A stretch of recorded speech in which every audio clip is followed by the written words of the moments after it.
In this module, we are going to look at the different ways of fitting an ANOVA model with fixed effects. As we had discussed in the general linear model setup, there are three different approaches in which we can model our responses as well as the categorical and continuous independent variables. In this module, we will discuss how we can set up an analysis of variance with fixed effects and how we can perform different tests of hypotheses.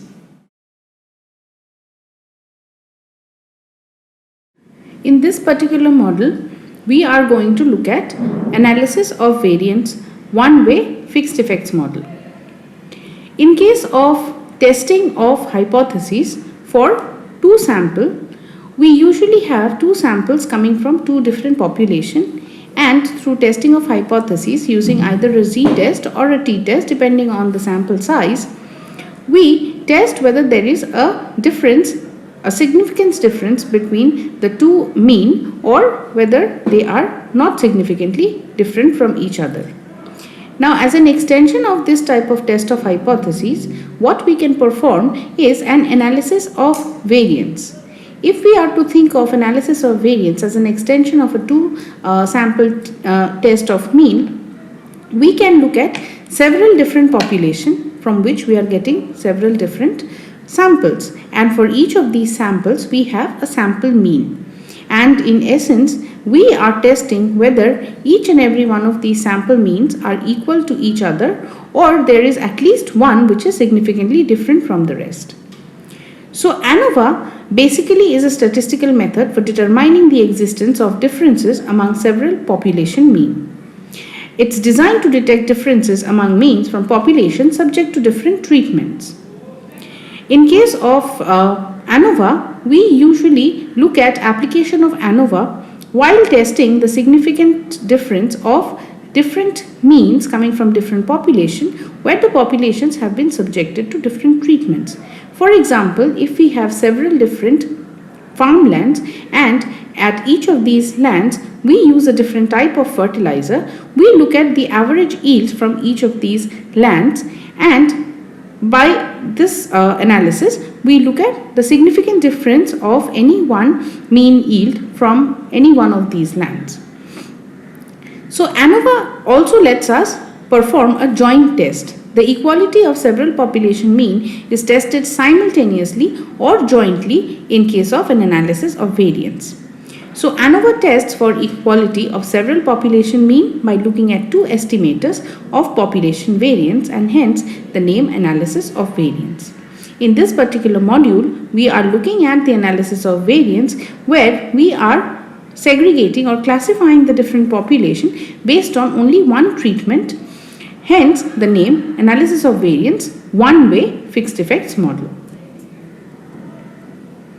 So in an analysis of variance, suppose we have R independent random samples, each one corresponding to a population subject to a different treatment, as explained in the previous slide. We have lowercase n equals n1 plus n2 plus n3 plus nr number of total observations, where n1, n2, n3, nr are the size of the sample coming from these R independent random samples. This is an example of an unbalanced case.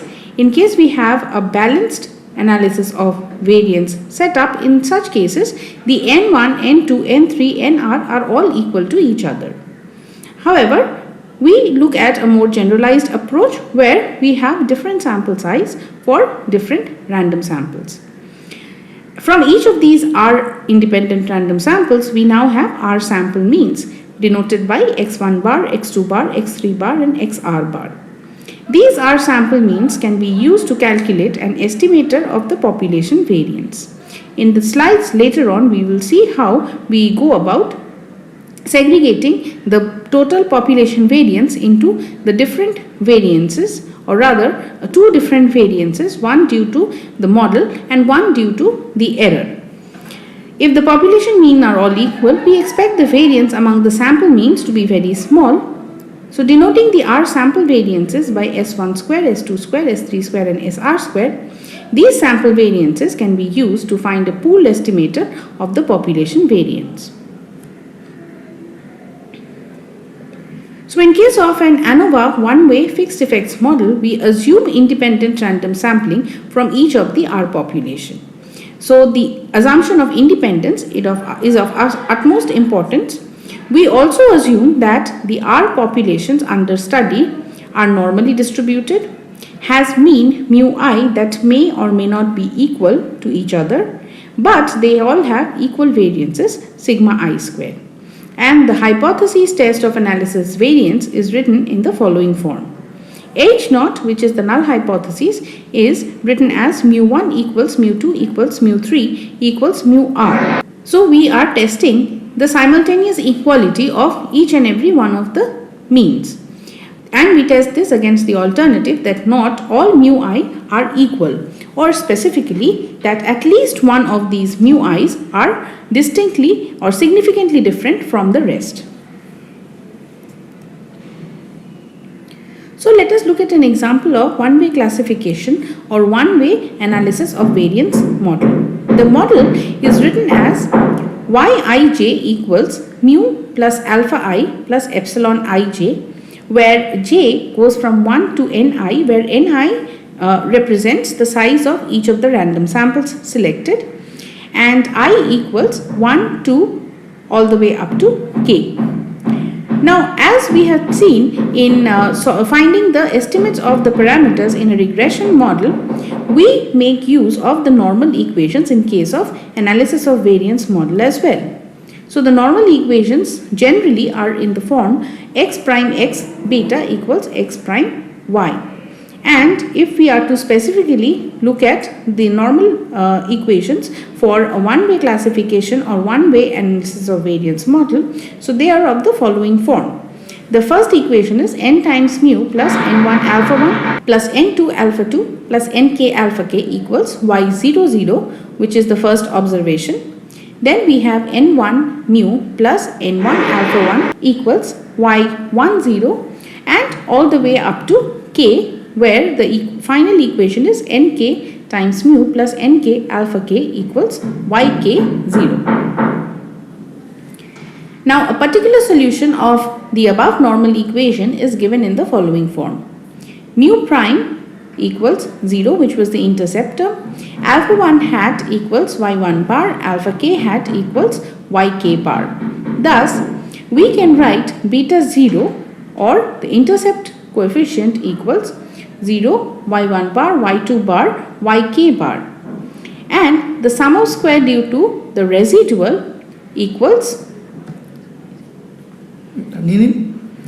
so the sum of square due to the model equals beta 0 prime x prime y, which equals summation I equals 1 to k xi yi bar square.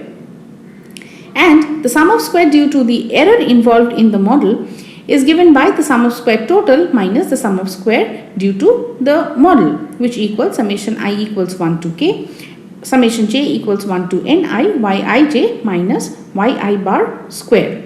Now these are the sum of squares which will later help me segregate the overall population variance into two different expressions for variance coming from the two different sources, one because of the model, the other due to the error term. And also sigma hat square, this is estimated using one of these sum of squares, which is the sum of square of error divided by n minus k.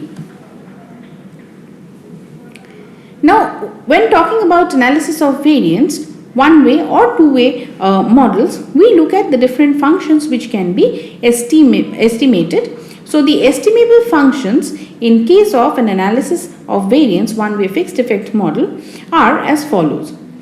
First of all, mu plus alpha I is estimable for all I equals 1 to k, where k represents the number of treatments. In fact, mu plus alpha I for all I belonging to 1 to k constitutes a set of linearly independent estimable functions. Also, any linear combination of the above estimable function is estimable. That is, summation I equals 1 to k lambda I times mu plus alpha I is estimable, where lambda I is the coefficient of this summation. Again, summation I equals 1 to k, lambda I alpha I is estimable, but given the condition summation I equals 1 to k, lambda I equals 0. So if we have a linear combination of the alphas, then the alpha I will be estimable, a linear combination will be of alpha i's will be estimable if the sum of all the coefficient equals 0.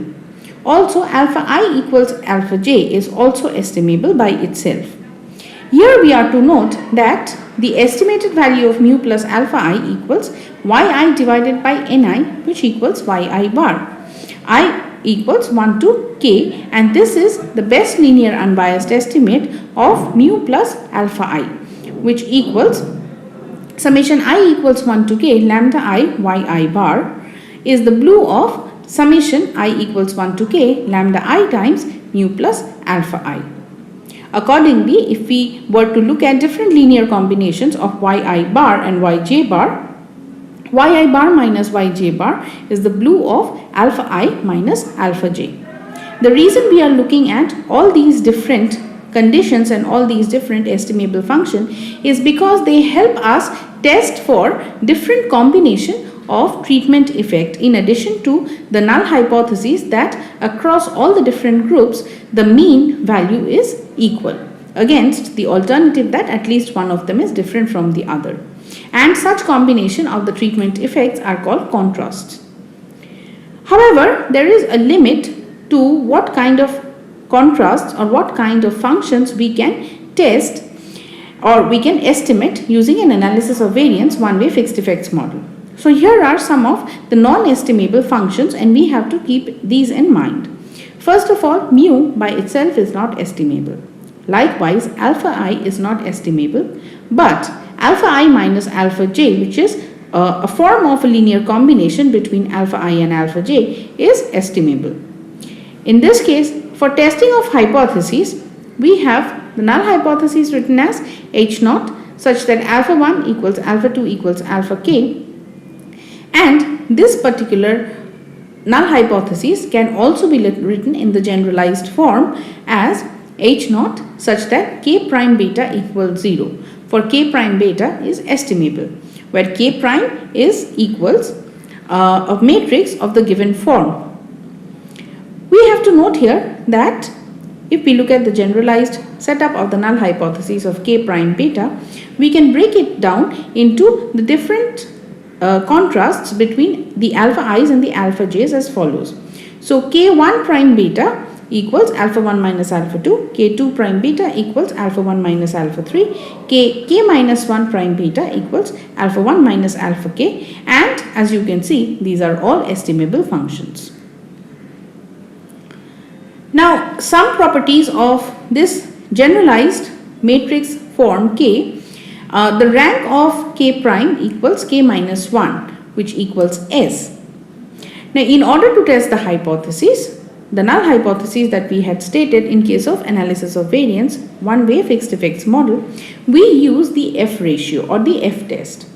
So, the F test statistic is given by Q divided by K minus 1 divided by SSE over N minus K, and this test statistic happens to follow an F distribution with K minus 1 and N minus K degrees of freedom under the null hypothesis, where K stands for the number of treatments and N stands for the total number of samples.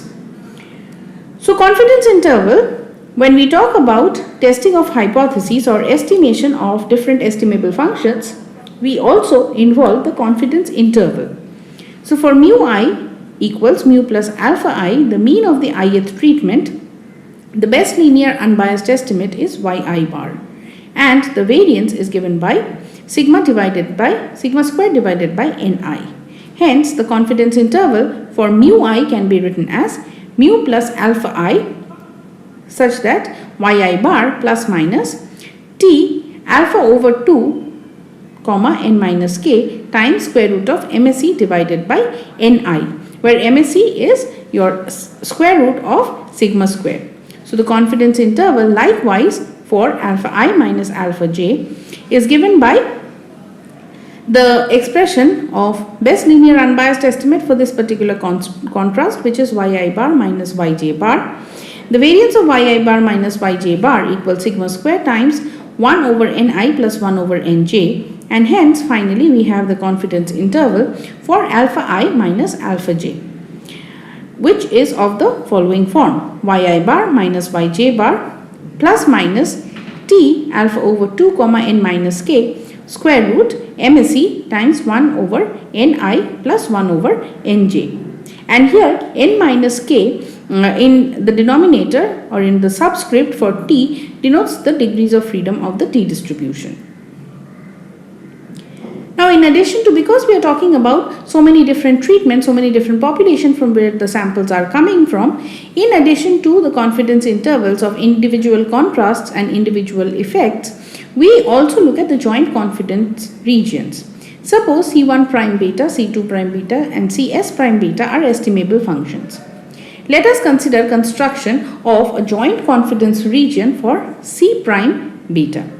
100 times 1 minus alpha % joint confidence region for C prime beta can be provided as a set of C prime beta such as C prime beta such that C prime beta 0 minus C prime beta whole prime times C prime x inverse C whole inverse C prime beta 0 minus C prime beta, which is less than equals S times sigma hat square F alpha S n minus r.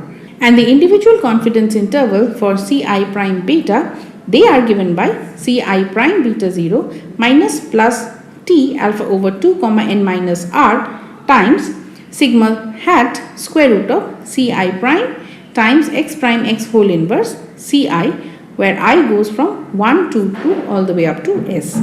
Now, apart from joint confidence interval, we also look at simultaneous confidence interval for one of the combination of coefficients given by Ci prime beta, where I equals 1 to S. So 100 times 1 minus alpha % simultaneous confidence interval for C1 prime beta, C2 prime beta, Cs prime beta is given by the Sheffie's interval, which is of the following form: Ci prime beta 0 minus plus sigma hat square root of S times F alpha S n minus r times Ci prime x whole inverse Ci, where I goes from 1 to S. Or it can also be given by Bonferroni's interval, which is of the form Ci prime beta 0 minus plus t alpha over 2s sigma hat square root of Ci prime x whole inverse Ci, where I goes from 1 to S.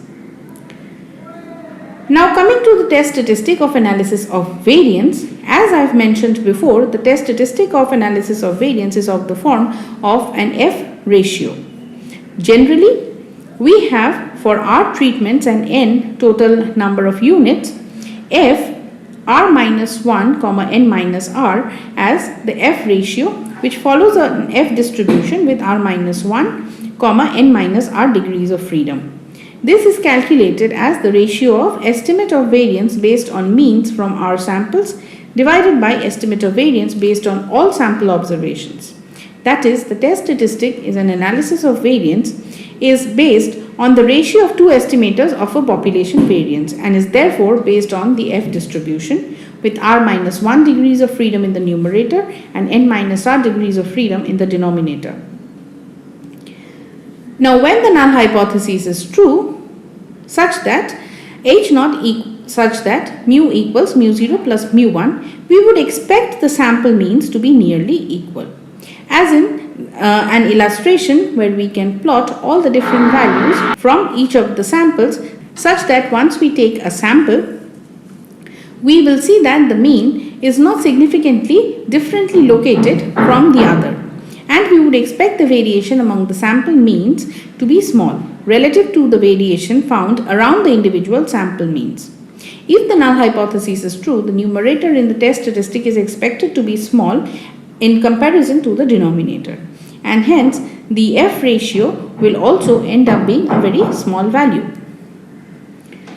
But when the null hypothesis is false, mu is equal to mu naught but not to mu1. This is one scenario. Or it could be that mu e is equal to mu1 but not to mu0.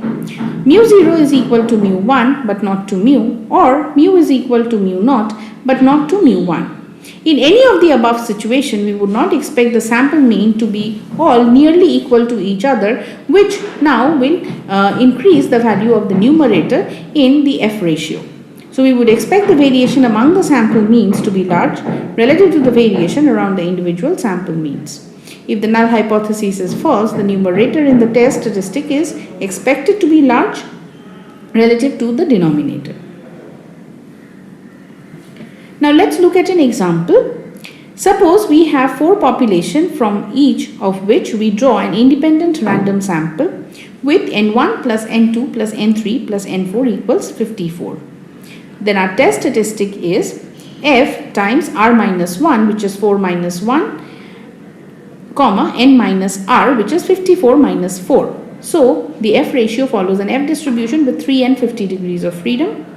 The non-rejection region in this instance is any F ratio value calculated less than equals 2.79, where 2.79 is the value we obtained from an F distribution table, and the rejection region is any F value which is more than 2.79. If the test statistic is less than 2.79, we would not reject the null hypothesis, and we could conclude that the 4 population mean that we have tested are statistically significantly not different from each other. And if the test statistic is greater, we would reject the null hypothesis and conclude that the 4 population means are not equal. So we can look at another example, which is randomly chosen group of customers were served different types of coffee and asked to rate the coffee on a scale of 0 to 100. 21 were served pure Brazilian, 20 were served pure Colombian, and 22 were served pure African grown coffee. The resulting test statistic was F equals 2.02. So here our null hypothesis would be mu1 equals mu2 equals mu3, given the 3 different groups of individuals who were served coffee, against the alternative that not all 3 means are equal. At least one of them is significantly different from the others. So here n1 equals 21, n2 equals 20, and n3 equals 22. So n equals a total of 63, with r the number of treatments or the number of groups, as in this case, equals 3. The critical point for alpha equals 0.05 is found from the F distribution table to be 3.15. And as we can see that the calculated F ratio happens to be less than the tabulated value of the F ratio, and hence H naught cannot be rejected. So here our conclusion would be that any of the population means differ significantly from the others.